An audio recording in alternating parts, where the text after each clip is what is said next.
नमस्कार। संस्कृत व्याकरण में आज मैं आपके सामने उपसर्ग विषय को लेकर उपस्थित हुई हूँ। बच्चों, संस्कृत में उपसर्ग अव्यय के अंतर्गत आते हैं। उपसर्गों को शब्दों तथा धातुओं के पूर्व में लगाया जाता है। इनकी संख्या संस्कृत में निश्चित होती है, जो 22 है। उपसर्ग कहते किसे हैं, एक बार ये भी सुन लीजिए। वे शब्दांश जो किसी शब्द के पूर्व जुड़कर उसके अर्थ को परिवर्तित कर देते हैं, वे उपसर्ग कहलाते हैं। उपसर्ग को अगर हम संधि विच्छेद करें उपसर्ग शब्द का, तो उप जमा सर्ग। उप का मतलब पास या छोटा, और सर्ग का अर्थ होता है भाग। अब संस्कृत के 22 उपसर्ग कौन से हैं? मैं उन सभी 22 उपसर्गों को मैंने यहाँ आपके सामने लिख दिया है। इन उपसर्गों को कैसे पहचानेंगे, ये भी मैंने यहाँ दिखाया है आपको। चलिए आइए देखते हैं। सबसे पहला उपसर्ग होता है प्र। शब्द हम बनाएंगे प्रचलम, प्रचलनम। प्रचलनम शब्द है, इसमें प्र उपसर्ग है और चलनम शब्द। प्र उपसर्ग में चलनम लगाकर हमने क्या शब्द बनाया? प्रचलनम। दूसरा शब्द परा। शब्द होगा पराजयः। इस पराजयः में परा उपसर्ग है और जयः शब्द। तीसरा है अप। शब्द होगा हमारा अपमान। अपमान शब्द में अप उपसर्ग है और मानः शब्द है। चौथा सम। शब्द है संस्कार। संस्कारः, इसमें सम उपसर्ग है और कारः शब्द है। अगले पर आते हैं। शब्द है अनुकरणम। अनु उपसर्ग से बनाया हुआ है, अनुकरणम। इसमें अनु उपसर्ग है और करणम शब्द हो गया। अगला देखिए, अव उपसर्ग से बना हुआ शब्द अवलंब। इसमें अव उपसर्ग है और लंब शब्द है। आगे देखिए, निस। शब्द है निश्चल। इसमें निस उपसर्ग का प्रयोग किया गया है और छलह शब्द है। निस उपसर्ग और छलह शब्द के संयोग से बना है शब्द निश्चलः। अगला उपसर्ग निर।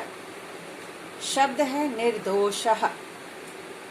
निर्दोषः शब्द में निर उपसर्ग है और दोषः शब्द। इसके पश्चात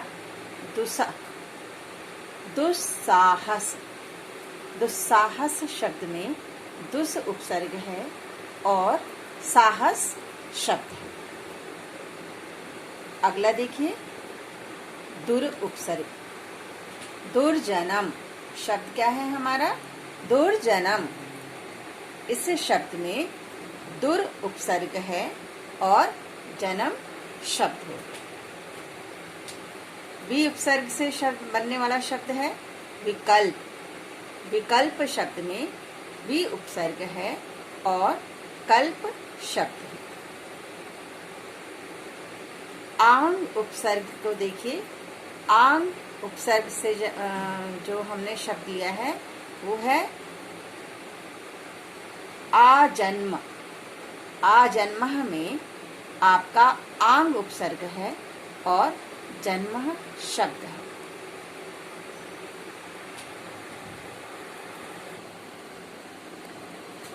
आ शब्द से आजन्म, इसमें आ उपसर्ग और जन्म शब्द है। अगला देखिए,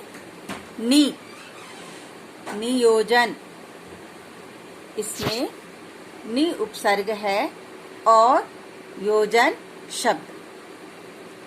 इसके पश्चात अधि उपसर्ग लेते हैं।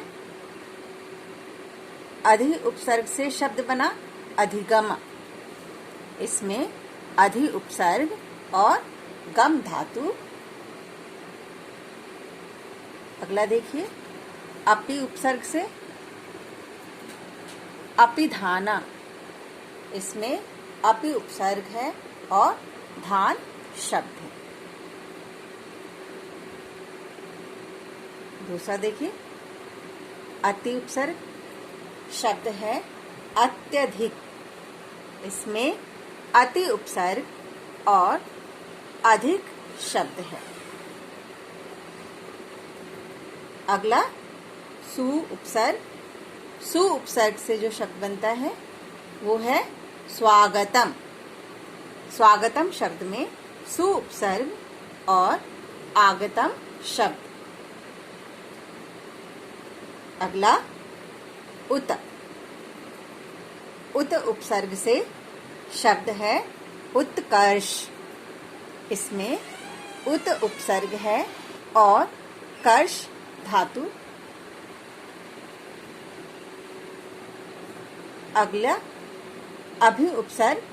अभि उपसर्ग से बना हुआ शब्द है अभिमान। इसमें अभि उपसर्ग है और मान शब्द। अगला उपसर्ग देखिए, प्रति। शब्द है प्रत्येक। प्रत्येक शब्द में प्रति उपसर्ग है और एक शब्द है। 21वां उपसर्ग देखिए, परि। परि उपसर्ग से बनने वाला शब्द है पर्यावरणम। इसमें परि उपसर्ग है, आंग धातु है और वर्णम शब्द है।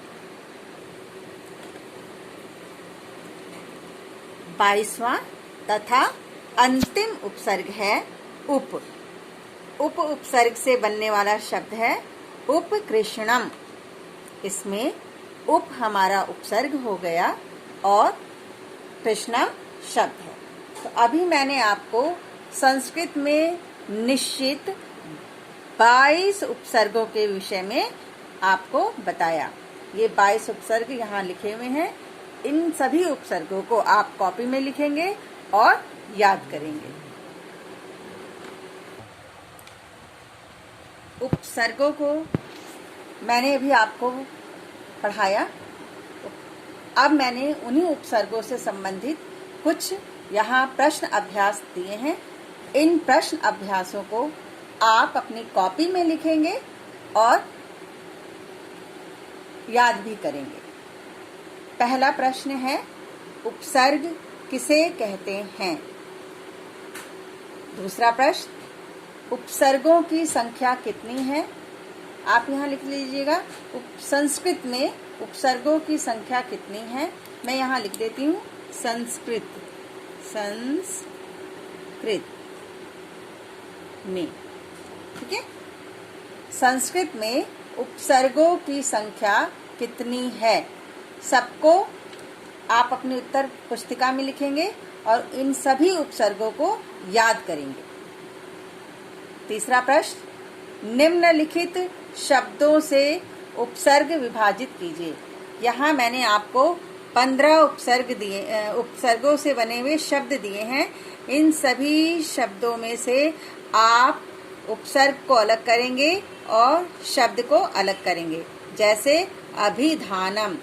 अब इसमें आपको मालूम है, अभी हमारा उपसर्ग हुआ और धानम शब्द हो गया। ठीक है, इसी प्रकार आप इन सभी शब्दों से उपसर्गों को अलग करके इस तरह से लिखेंगे। अभिधानम के बाद शब्द है दुराचारी, उपरोक्त, अभिभूत, उपवनम,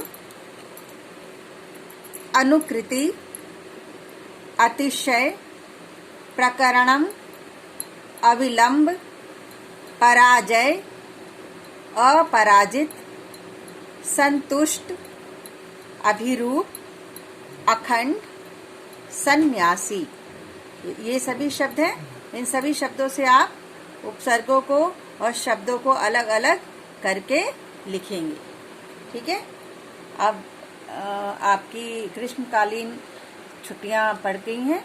मैंने हॉलीडे होमवर्क जो आपको संस्कृत का है वो पहले ही मेल द्वारा दे चुकी हूँ। आप सबको इन छुट्टियों में अच्छे से पढ़ना, अपना अभ्यास भली भांति करना। आप सबको मेरी हार्दिक शुभकामनाएं। नमस्ते।